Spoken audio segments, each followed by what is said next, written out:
Alright guys, so today we're looking at section 11.7, really only a part of it.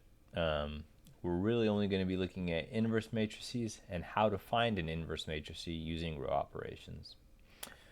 So our first definition here is the identity matrix. What is an identity matrix? Well, it's basically a square matrix, so a matrix that has the same number of rows and columns, where you have ones on the main diagonal. Remember we talked about the main diagonal last section, where a main diagonal is just anywhere where the rows and columns are the same number. So for instance, this is the first row, first column, so there's that entry would be on the main diagonal. Second row, second column, so that entry is also on the main diagonal. You can just kind of think of it as a line going from the upper left hand side to the lower right hand side, and any number it goes through will be on the main diagonal for the most part. And so the identity matrix has many forms, right? But it only exists for square matrices. And so this is basically what I just said in writing. And so how does the identity matrix relate to what we already know and understand, the real numbers? Well, so the identity matrix is kind of like this. So if we say we have a number 2, right?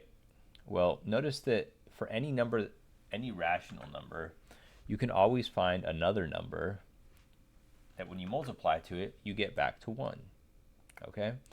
And likewise, 1 has this special property in the reals where any number multiplied by 1 is itself, right? And so we have this written with 2 and 3, but I think the idea is pretty self-explanatory. And so this is kind of what the identity matrix does for matrices.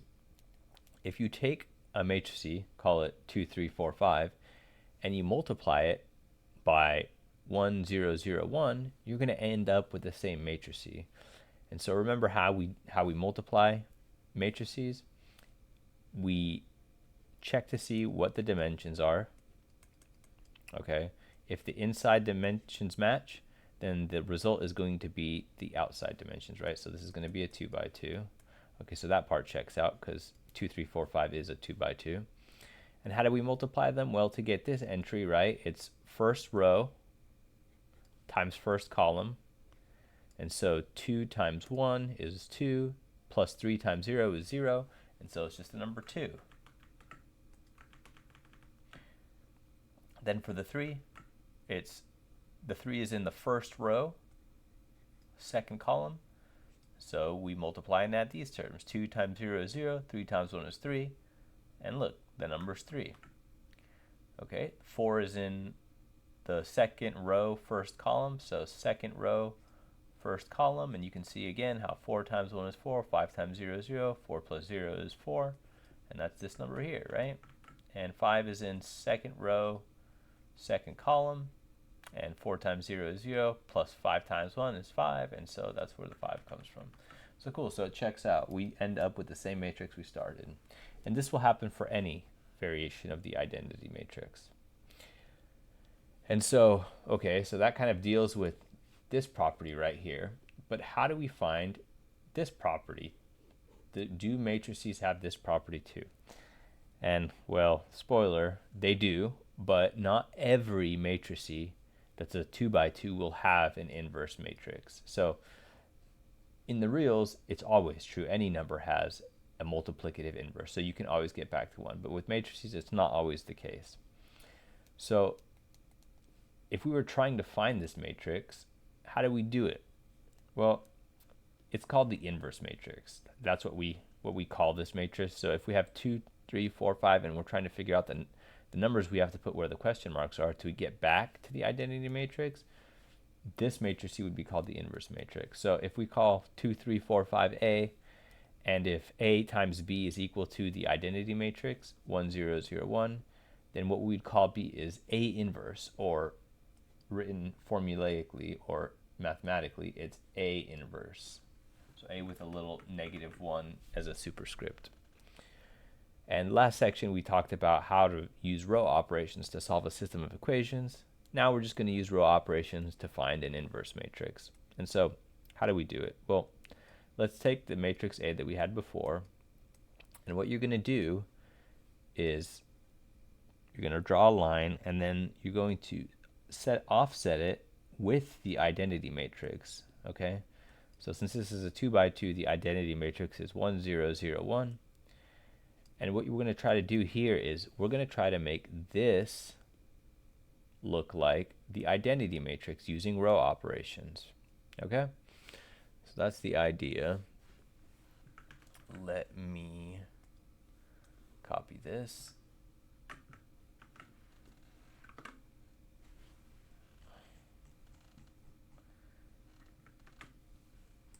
Okay.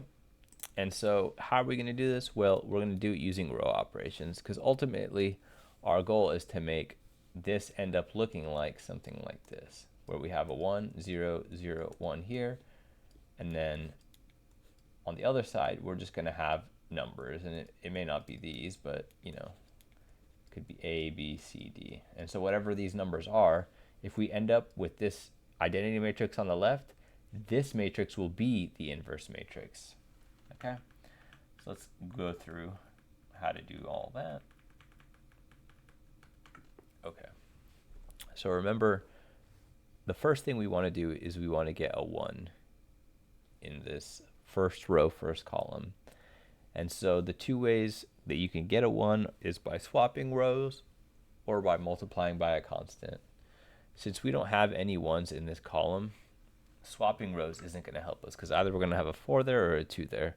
So unfortunately here, we're going to have to divide or multiply by a fraction. And so for this to become a 1, I need to multiply by 1/2.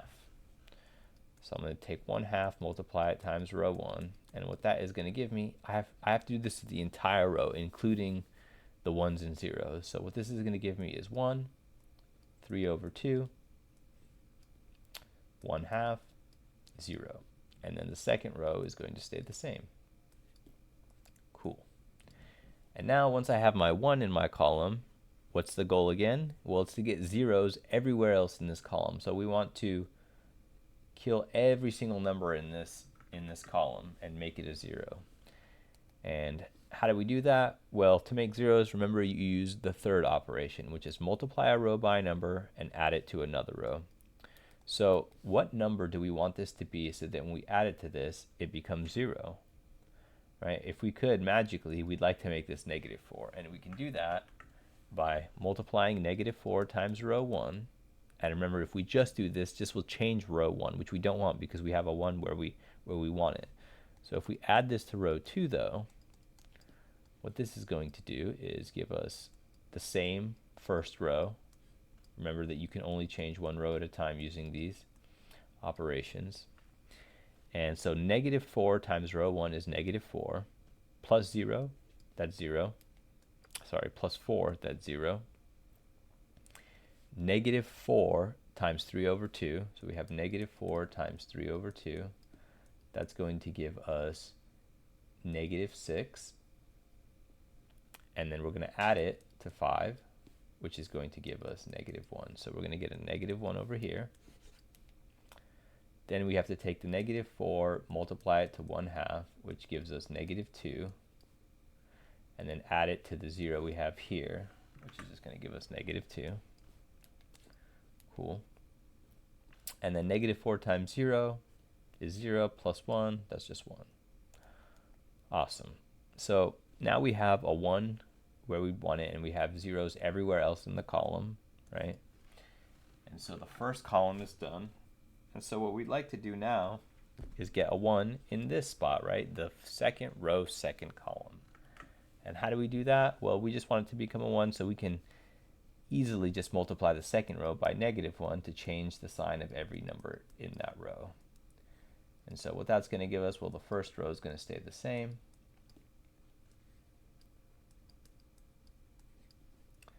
And -1 times 0, that's 0. -1 times -1, that's +1. -2 times 1, that's +2. -1 times 1, that's -1. And so this is what our matrice looks like now. And now what we want to do is we want to get a 0 there. And once we do that, we'll be all finished. Okay? And so what number do we want this to be so that we add to 3/2, it becomes 0? Well, it's negative 3 halves. So we're going to take negative 3 halves, multiply it times row 2, add it to row 1. And remember, when we do this, only row 1 changes, so we can write row 2 exactly as it is. So negative 3 halves times 1 is going to give us negative 3 halves, plus 3 halves, it's going to give us 0. Awesome. Negative 3 halves times 2, that's going to give us negative 3. And then we're going to add it to the 1/2 we have above it, which is going to give us negative 2.5, which is 5 halves negative. So negative 5 halves. And then we have negative 3 halves times negative 1, which is positive 3 halves, added to the 0 there, and we have positive 3 halves. Okay? And so now to check, we have our the left side now in the identity form that we want, and this becomes our solution. So this should be A inverse. So if A, when we started with, is 2, 3, 4, 5, then A inverse should be the matrix that we ended up with, which is negative 5 halves, 3 over 2, 2, and negative 1. And so remember, why are these called inverses? Well, because when we multiply A times A inverse, we should end up with the identity matrix. Okay? So let's see what happens.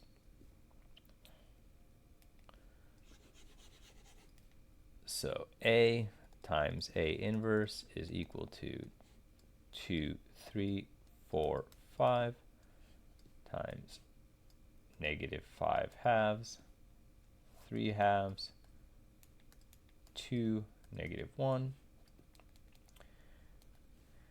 And so this is a 2 by 2. This is a 2 by 2. The numbers on the inside match, of course, and so our resulting matrix is going to be a 2 by 2. You'll notice this always happens with square matrices, and so what are we going to do? We're trying to find the first entry, and that's in the first row, first column. So we take the first row of this matrix, first column of this, 2 times 5 halves, negative, plus 3 times 2, right? And 2 times negative 5 halves, the 2's cancel, we just get negative 5, plus 3 times 2, which is 6, which is 1. Awesome. Okay, and now what we want to do is undo all that really quickly. Okay, and so we have a 1 here. And now we want this entry, which is the second row, first column. So we take the second row, first column.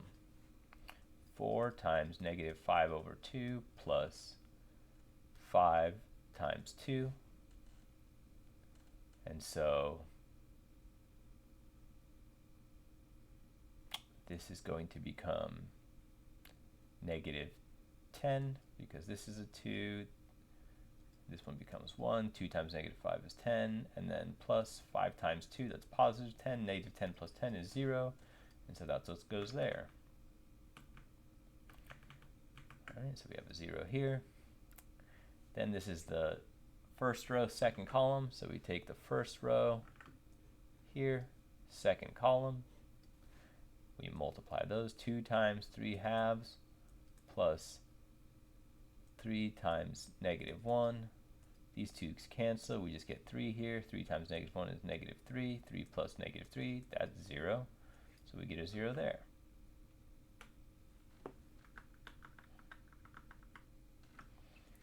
Cool. Then we are looking for the second row, second column.